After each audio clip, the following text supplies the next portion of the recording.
গত 17ই মে কলকাতায় তখন তীব্র গরমের দাপট, জনজীবন একেবারে নাজেহাল। ঠিক সেই দিন বিকেলবেলায় গরমের হাত থেকে রেহাই পেতে হাওড়া থেকে 1, 2, 3, 4, 5 সরাইঘাট এক্সপ্রেসে চেপে বিকেল 4:05 নাগাদ রওনা দিলাম গুয়াহাটির উদ্দেশ্যে।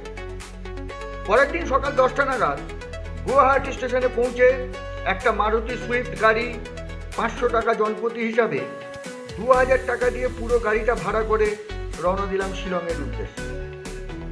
3.5 ঘন্টা বাদে শিলং পৌঁছে শিলং সেন্টার পয়েন্ট থেকে মাত্র 50 পা ফেলে পৌঁছে গেলাম আগে থাকতে ঠিক করে রাখা হোটেল পেগাসাস গ্রাউন্ডে।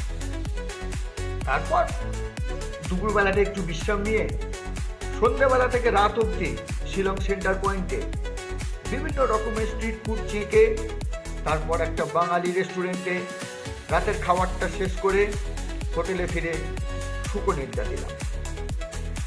পরের দিন ঠিক 8টা নাগাদ মেঘালয় ট্যুরিজমে পৌঁছে আগে থাকতে 800 টাকা দিয়ে কেটে রাখা টিকিট দেখিয়ে বাসা করে সারাদিনের জন্য রওনা দিলাম মেঘালয়ের বিভিন্ন জায়গার উদ্দেশ্যে।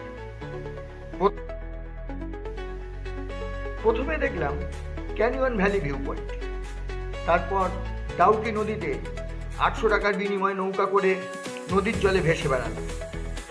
তারপর এশিয়ার সব থেকে পরিষ্কার পরিচ্ছন্ন গ্রাম মাউলিলং যাওয়ার পথে একে একে কত যে ঝর্ণা দেখলাম তারই অত্যাধিক।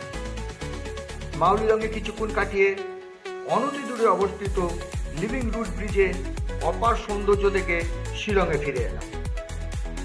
আরও বিস্তারিত জানতে গেলে আমার চ্যানেলে আপাতত 2টি ভিডিও দেওয়া আছে, তাতে একবার নজর বোলাতে পারেন এবং আগামী দিনে আরও শিলং এবং চেরাপুঞ্জি নিয়ে ভিডিও আসবে, আপনারা সেদিকেও খেয়াল রাখতে পারেন।